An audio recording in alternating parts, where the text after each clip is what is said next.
From the Caribbean News Desk, the morning edition. Good morning. I'm Kendol Morgan. And I'm Denis Chabrol with the latest from across the Caribbean.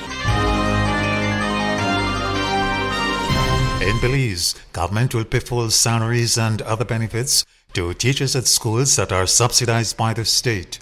The decision by the John Bersenio administration broke a more than 15-year deadlock in negotiations for a collective labor agreement. This proposal ensures that government pays the full 100% of salaries and service benefits of all grant-aided secondary and tertiary level educational institutions in Belize. This undertaking will increase the wage bill by $68 million over 5 years. But we have all agreed that it is a just and equitable move. The collective bargaining agreement expires in 3 months, but authorities believe it sets the framework for future engagements, which will have to include pension reform. Bahamians are being warned that they'll soon have to pay more for goods and services because of an increase in electricity tariffs for big consumers.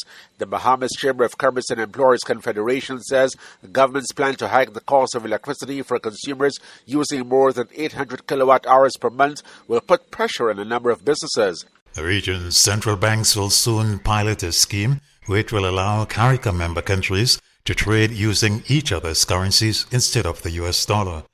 Barbados Central Bank Governor Kevin Greenidge, who chairs the CARICOM group of central bank governors, made a disclosure to reporters on the sidelines of the Afro-Caribbean Trade and Investment Forum taking place this week in the Bahamas. United States beef exports to the Caribbean continue to shine in April, reaching 2,890 metric tons, up 47% from a year ago and the fourth largest on record. That's according to data released by the United States Department of Agriculture and compiled by the U.S. Meat Export Federation. January to April exports to the Caribbean totaled just over 11,900 metric tons, up 24% from a year ago. Variety meat exports increased 25% through April to more than 2,000 metric tons, valued at $4.8 million.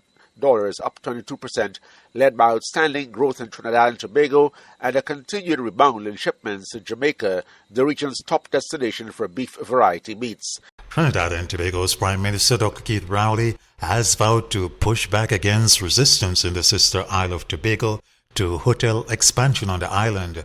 Dr. Rowley spoke following the resurfacing of claims that regional hotel chain Sandals had abandoned plans for a major hotel development in Tobago and had moved instead to St. Vincent and the Grenadines. The move followed heavy criticism of the project in Tobago over environmental and other concerns.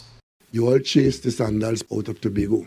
I, as Prime Minister of Trinidad and Tobago, will move heaven and earth to make sure that the hotel is built at Rocky Point. Because there are Tobagonians who have no trust fund, right? And who are waiting for a meal.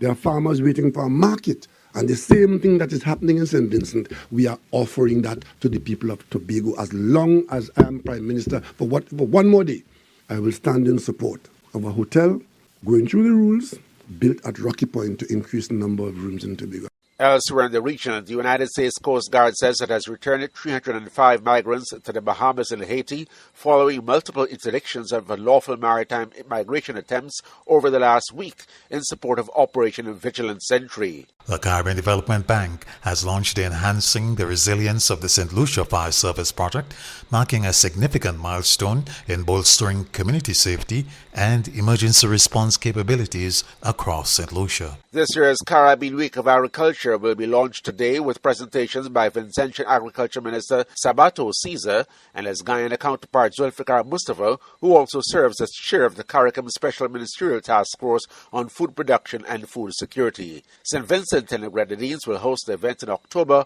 under the theme Climate Smart Agriculture for a Sustainable Future. This has been the morning edition from the Caribbean News Desk. You may contact us by phone or WhatsApp at +592 700 9293. Thanks for listening.